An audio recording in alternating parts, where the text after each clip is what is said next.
کریمہ نمبر 2 ہے، اس کا ایک حصہ ہے وَتَعَاوَنُوا عَلَى الْبِرِّ وَالتَّقْوَىٰ پر۔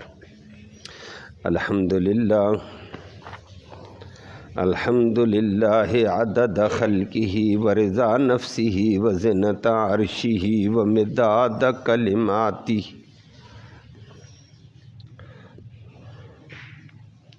والصلاة والسلام علی صفوۃ رسلہ وخیر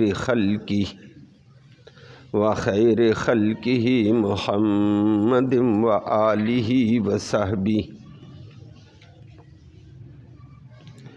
اما بعد فاعوذ باللہ من الشیطان الرجیم، بسم اللہ الرحمن الرحیم۔ وَتَعَاوَنُوا عَلَى الْبِرِّ وَالتَّقْوَىٰ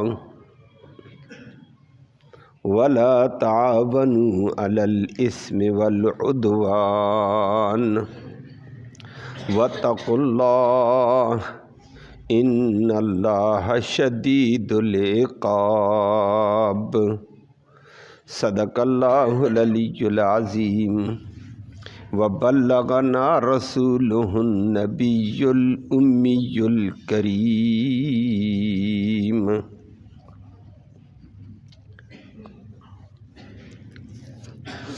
قابل صد تکریم معزز سامعین کرام، آیت کریمہ میں اللہ رب العالمین نے انسانی زندگی کے فلاح کا، اصلاح کا ایک بہترین ضابطہ ذکر فرمایا۔ انسانی زندگی کی فلاح اور اصلاح کا، بلکہ ہر انسان کی فلاح اور اصلاح کا بہترین ایک نظام، ایک اصول، ایک قانون بتایا ہے۔ اللہ سب کو عمل کی توفیق نصیب فرمائے۔ اور وہ لفظی ترجمے کے اعتبار سے تو مختصر ترین بات ہے، لیکن اس کے پیچھے انسانی زندگی کی پوری دنیا آباد ہے۔ فرمایا وَتَعَاوَنُوا، او مسلمانوں ایک دوسرے سے تعاون کرو، مدد کرو، عَلَى الْبِرِّ، نیکی کے اوپر ایک دوسرے کا تعاون کرو، مدد کرو، وَالتَّقْوَىٰ، اور تقوی کے اوپر ایک دوسرے کی مدد اور تعاون کرو، وَلَا تَعَاوَنُوا، اور ایک دوسرے کی مدد نہ کرنا، عَلَى الْإِثْمِ، گناہ کے اوپر، وَالْعُدْوَانِ، ظلم اور زیادتی کے اوپر تعاون نہ کرنا۔ وَاتَّقُوا اللَّهَ، اللہ سے ڈرتے رہو ہر حال میں۔ اگر غلطی کرو گے تو یاد رکھو ان اللہ شدید العقاب، بے شک اللہ بڑا سخت عذاب دینے والا ہے۔ اللہ ہم سب کو محفوظ فرمائے۔ تو انسانی زندگی کی فلاح کا اور خیر کا، اصلاح کا بہترین ضابطہ ہے۔ ہر بندے کے لیے فرد کے اعتبار سے بھی ایک بہترین اصلاح اور بہترین فلاح کا اصول ہے، وہ ہے باہمی تعاون کرنا، باہمی تناصر ہونا۔ باہمی دوسرے لفظوں میں بدل کر کہہ دے، ایک دوسرے سے تعاون، ایک دوسرے کی مدد۔ اور یہ پوری زندگی پر نظر دوڑاؤ گے نا، آپ کو یہ ایک قدرتی نظام نظر آئے گا۔ بندہ بغیر کسی کی مدد کے دنیا میں چل ہی نہیں سکتا ہے۔ اللہ کی تو مدد رہتی ہے، وہ اسباب سے ماورا ہے۔ اسباب کے دائرے میں کوئی بندہ بھی ایک دوسرے کے تعاون کے بغیر نہیں چل سکتا ہے۔ خدا نے عجیب نظام جوڑا ہے۔ بلکہ سیدھے لفظوں میں اگر اس کو یوں کہہ دیں، اگر ایک کھانے کا نظام ہے انسان کا، تو اس کھانے کے لیے ایک آدمی پورا نہیں ہو سکتا تھا اپنے کھانے کے لیے۔ کہ اس کو زمین کاش کرنی پڑے، زمین سے غلہ کاٹنا پڑے، پھر اس کو خود ہی کاٹنے کے بعد خود اس کو صاف کر، پھر خود ہی اس کو پیس، خود ہی اس کو اٹھا کر لا، خود ہی اس کو گوند، خود ہی اس کو پکا اور پھر کھا، وہ آٹا ہوگا۔ پھر آٹے کے ساتھ سالن کا بھی نظام ایسی ہے۔ تو اس کو اپنی خوراک میں بھی یہ اکیلا سارے کام کر ہی نہیں سکتا ہے، بلکہ اس کو اپنی خوراک منہ تک لقمہ لانے کے لیے، روٹی کے لیے اگر غور سے دیکھے گا، پیچھے ایک مکمل مربوط نظام ہے ایک دوسرے کے تعاون کا۔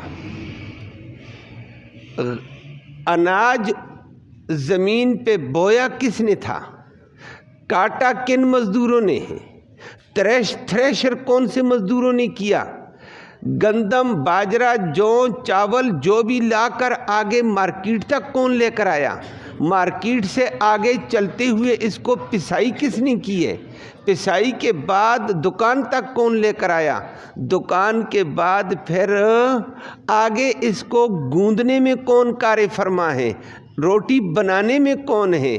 پھر روٹی بنانے کے بعد لقمے تک پہنچنے تک اس کے پیچھے ہزاروں ملازم بڑھ لگا ہوا ہے۔ بغیر ملازم کے یہ اپنے کھانے کا انتظام نہیں کر سکتا ہے، روٹی کا اپنا نظام نہیں چلا سکتا ہے۔ اللہ نے عجیب ایک نظام، اور اللہ نے اسی بات کا دوسری جگہ ذکر کیا، انسان یہ جو تو روٹی کے اوپر بیٹھ کر مست ہو کر بیٹھتا ہے، تجھے خیال آئے تو تیرے لیے میں نے پیچھے کتنے ملازم رکھے ہوئے ہیں، تیرے پاس وہ لقمہ کیسے پہنچا ہے، تیرے پاس وہ کھانا کیسے پہنچا، اس کے پیچھے ایک وسیع نظام اللہ نے جوڑا ہوا ہے، اور یہ ایک دوسرے کے تعاون سے ہی ہوتا ہے۔ بات سمجھ آئیے؟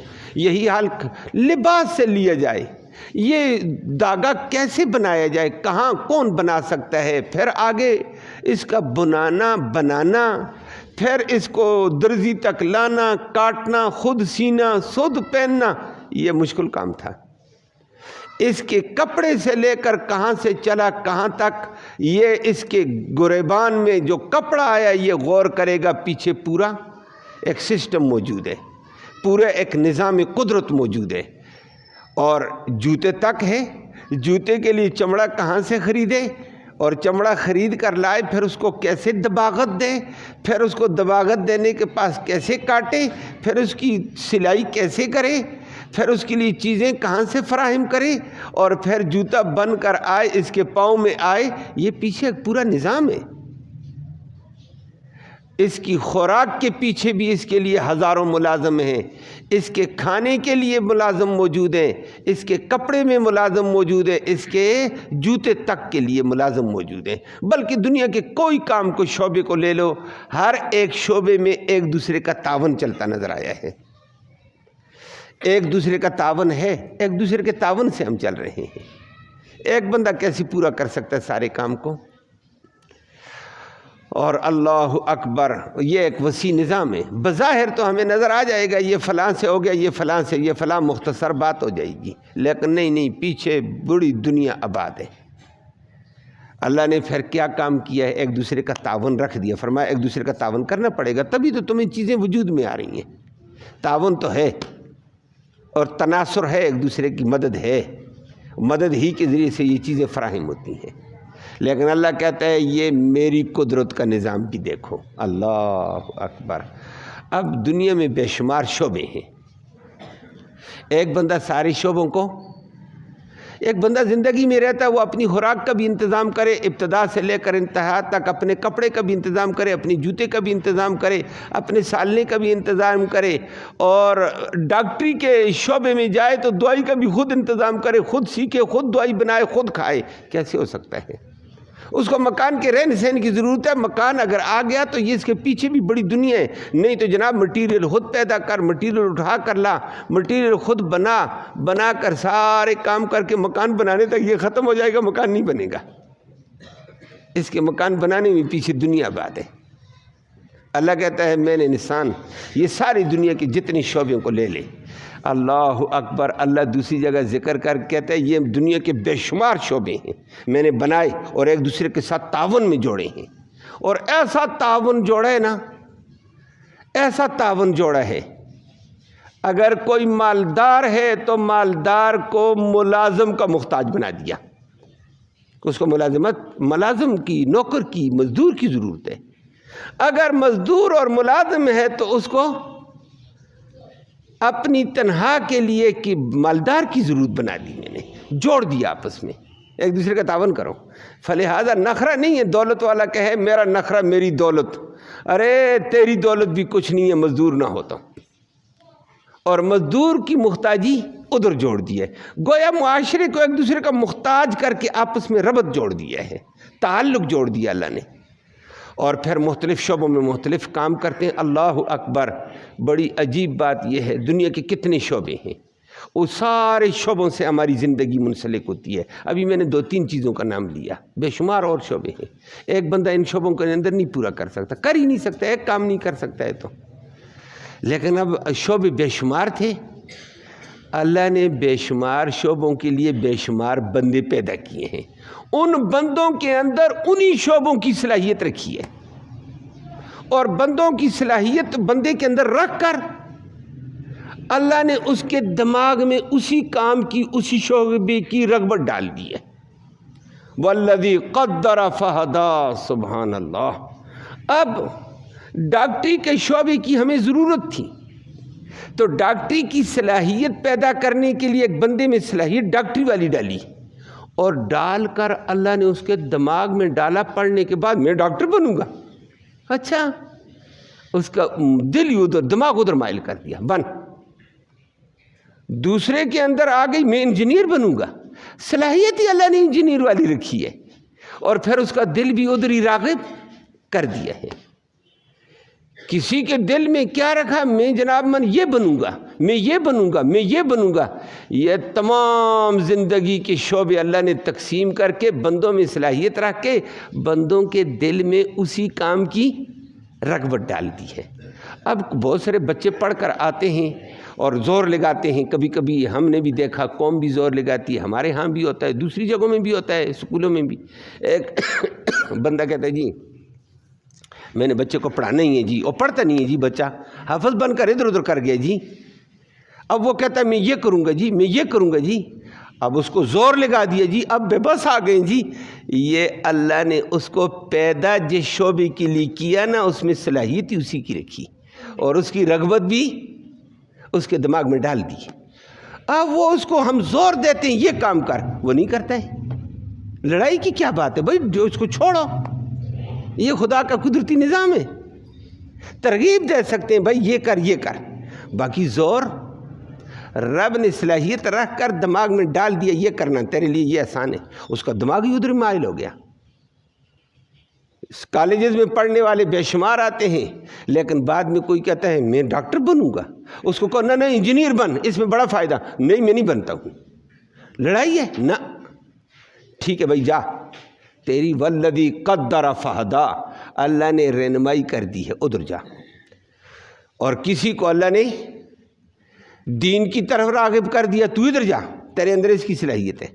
کسی کے اندر انجینئر کی صلاحیت, کسی کے اندر ڈاکٹر کی صلاحیت, کسی کے اندر مزدور کی صلاحیت, کسی کے اندر کس کام کی صلاحیت, کسی کے اندر کاروبار کی صلاحیت, کسی کے اندر کاروبار سمجھ ہی نہیں سکتا بیچارہ.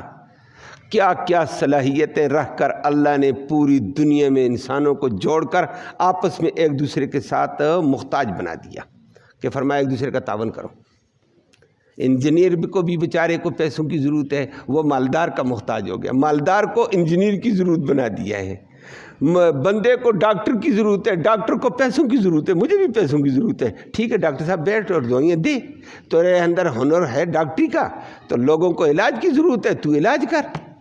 آپس میں اللہ نے عجیب جوڑا, ملازم کو, مزدور کو, مالک کو, مالدار کو ایک نظام میں مربوط کر کے اللہ نے رکھا کہ ایک دوسرے کے تعاون کے بغیر تم چل ہی نہیں سکتے ہو.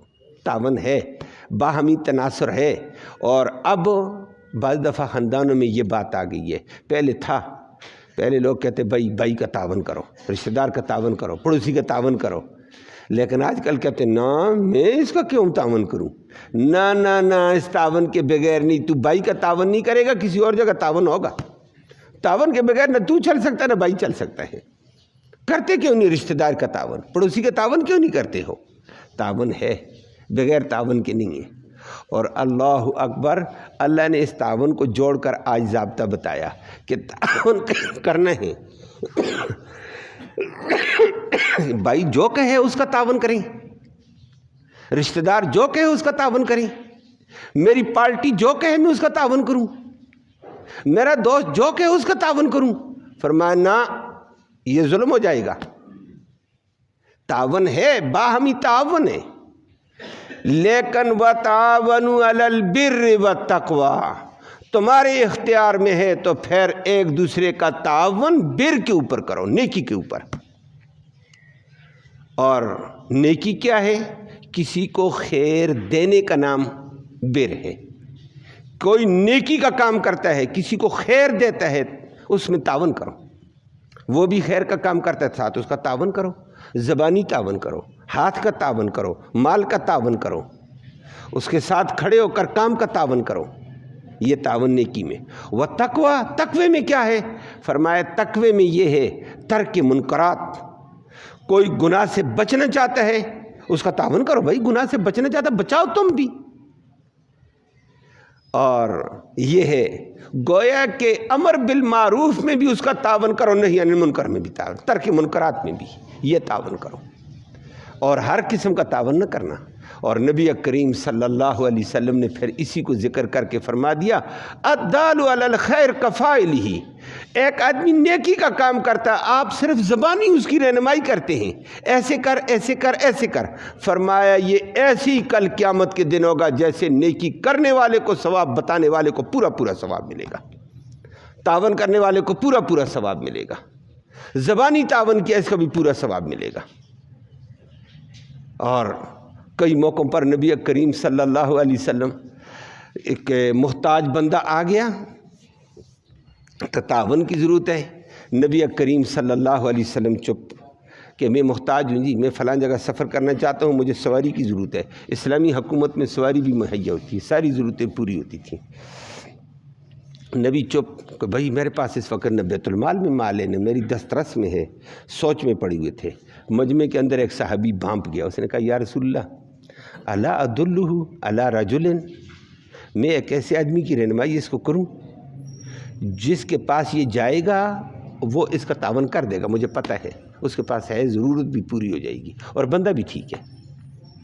نبی کریم صلی اللہ علیہ وسلم نے فرمایا بتاؤ، فلاں صحابی کے پاس ہے، سواری اونٹنی ہے، یہ جائے گا وہ دے دے گا۔ نبی کریم صلی اللہ علیہ وسلم نے بھی ذہن میں آ گیا، فرمایا جاؤ بھائی، ساتھ اس نے اونٹنی دی۔ نبی نے بتانے والے کو کہا اس کو قیامت کے دن اونٹنی اللہ بدلے میں جنت کی دے گا، جس پر سوار ہو کر پل صراط سے وہ گزرے گا۔ بتانے والے تیری بھی سواری زبردست اونٹنی ہوگی، اور جس کی نکیل زبرجد کی ہوگی، سونے کی اونٹنی پہ بیٹھ کر تو بھی جنت میں داخل ہوگا۔ بتانے والے کے اعتبار سے کہ گویا تعاون نیکی میں کر، پورا پورا بدلہ، پورا پورا ثواب ہے۔ صرف اتنا تعاون کیا، بتا دیا، رہنمائی کر دی۔ تو ہر نیکی کے کام میں دوسرے کا تعاون، بہت سارے نیکی کے کام دنیا والے کرتے ہیں لیکن کہتا ہے میرا تعاون کرو، تعاون ہے خیر کے کام میں تعاون۔ اور کبھی کبھی بندہ منکر چیز کو چھوڑتا ہے، کہتا ہے میرے خاندان والے یہ رسم کرتے ہیں، یہ رسم کرتے ہیں، یہ ڈول ڈبکا کرتے ہیں، یہ ناچ گانا کرتے ہیں، میں اکیلا ہوں۔ دوسرا کہتا ہے میں آپ کے ساتھ تعاون کروں گا۔ یہ تعاون ترک منکرات میں ہے۔ یہ نہ کر دینا اور جی آگے اسی کا ذکر کر کے فرمایا دوسرا تعاون نہ کر دینا۔ اور عجیب انداز اللہ رب العالمین نے رکھا ہے، یہ نہیں کہا رشتہ دار کا تعاون کرو، میری بات سمجھ آ رہی ہے؟ یہ نہیں کہا قرآن نے رشتہ دار کا تعاون کرو، دوست کا تعاون کرو، پارٹی والے کا تعاون کرو، پڑوسی کا تعاون کرو، جو کرتا کرے تعاون کرو، نہ۔ بھائی ہے نیکی کا کام کرتا ہے، بریائی سے ترک کرتا ہے تو تعاون ہے۔ اگر بھائی بھی گناہ کرتا ہے ولا تعاون علی الاثم والعدوان، بھائی بھی اگر گناہ کا کام کرتا ہے تعاون نہ کرنا، پارٹی والا رشتہ دار بھی گناہ کا کام کرتا ہے، تعاون نہ کرنا. دوست گناہ کا کام کرتا ہے، تعاون نہ کرنا. ظلم کا کام کرتا ہے، تعاون نہ کرنا. تو فرمایا ایک دوسرے کا تعاون کرو.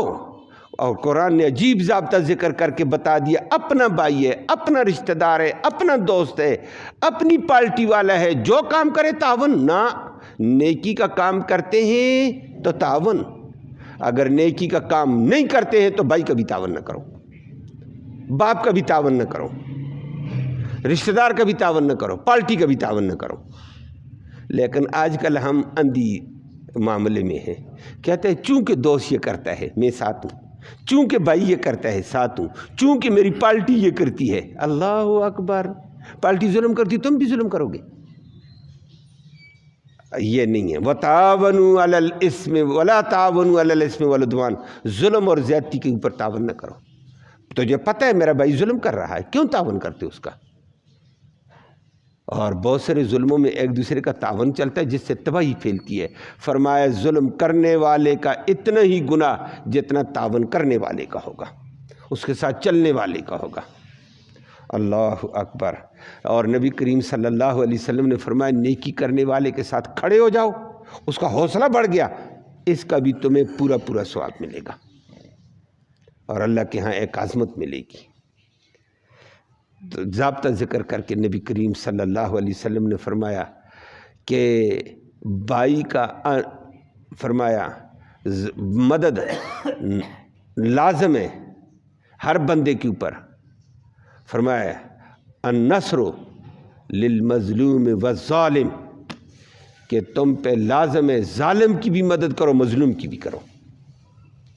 بات سمجھ آئیے؟ اب جو صحابہ بن گئے تھے، قرآن آ گیا تھا، حقیقت سمجھ آ گئی ہے، وہ فوراً بول گئے یا رسول اللہ مظلوم کی مدد کا ہمیں پتہ ہے کہ مظلوم کی مدد کریں گے. مظلوم میں بیچارہ ظلم ہو رہا ہے، اس کا تعاون کریں گے تاکہ وہ ظلم سے بیچارہ بچ جائے. لیکن ظالم کا تعاون آپ نے کہا کریں. نبی نے فرمایا ہاں ظالم کا بھی تعاون کرو. وہ کیسے؟ فرمایا ظالم ظلم کر رہا ہے، اپنی آخرت برباد کر رہا ہے، اس کا یہ تعاون ہے، اس کو ظلم سے پیچھے کرو کہ بھائی اپنا ظلم کر کے اپنی آخرت برباد نہ کر، تیری دنیا بھی برباد آخرت بھی برباد ہو جائے گی. یہ تعاون کرو، اس کو ظلم سے روکو. یہ تعاون ہے اور ہم اس کے ساتھ ہو جاتے ہیں. فرمایا ظالم اور مظلوم دونوں کی مدد لازم ہے، لیکن مظلوم کا تعاون کرو کہ اس بیچارے کو ظلم کی چکی سے نکالا جائے، اور ظالم کو ہی مدد کرو کہ ظالم کو آخرت کی شکنجے سے بچاؤ، کہ وہ آخرت کی شکنجے میں جا رہا ہے ظالم بن کر، اور اس کا ساتھ نہ دو اور اس کو کہو بھائی اگر تو یہ کام کرے گا ہم تیرے خلاف ہوں گے، اور اگر تو اس سے باز آ جائے ہم تیرے بھائی ہیں، تیرے دوست ہیں. تو فرمایا اس کو روکو اس کا ہاتھ، اور اگر ہاتھ اس کا روک لو گے یہ ظالم کی مدد آپ نے کر دی ہے، قیامت کے دن اللہ آپ کو اس کا اجر عطا فرمائے گا. تو ظلم اور زیادتی پر کسی کا تعاون نہ کیا جائے. اور ظلم اور تعاون ایک ضابطہ بتا دیا ہے، باقی دنیا ساری تعاون سے چلتی ہے، تعاون کی تو ضرورت ہے، لیکن بر اور تقوی پر اور معاشرے کو ایک سبق دیا ہے. اور ساتھ ساتھ اللہ نے فرما دیا واتقوا اللہ، ہر حال میں اللہ سے ڈرتے رہو کہ مجھ سے غلطی نہ ہو جائے، اللہ دیکھ رہا ہے. اور جب اللہ کے پاس جاؤ گے نا تمہارے تعاون اپنی جگہ، ان اللہ شدید العقاب، اللہ سخت عذاب والا ہے، سخت ترین گرفت کرے گا. اللہ کی اس گرفت سے کون بچائے گا تمہیں؟ اللہ ہم سب کو ایک دوسرے کا تعاون نصیب فرمائے. اللہم صلی یا رب صلی وسلم دائما ابدا علی حبیبک خیر الخلق کلہم. اللہم انا نسألک الہدی والہدی والعفاف والتقی والغنی. اللہم اہدنا واہدنا بہ وجعلنا سببا لمن اہتدی. یا اللہ تو رحمت کے فیصلے فرما، کوتاہیوں کو معاف فرما، صغیرہ کبیرہ گناہوں کو معاف فرما. یا اللہ ہمارا یہ بیٹھنا، یہ سننا سنانا اپنی جناب میں قبول فرما.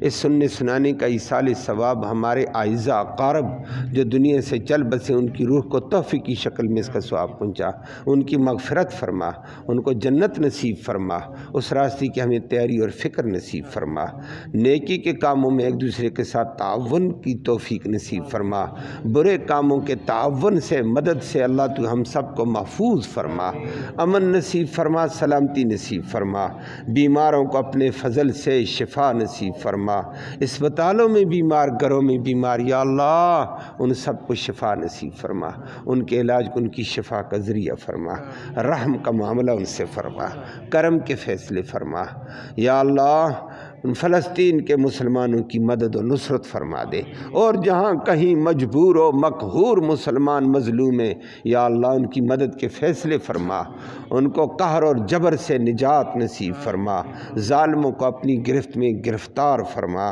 اللہم ربنا تقبل منا انک انت السمیع العلیم وتب علینا انک انت التواب الرحیم برحمتک یا رب۔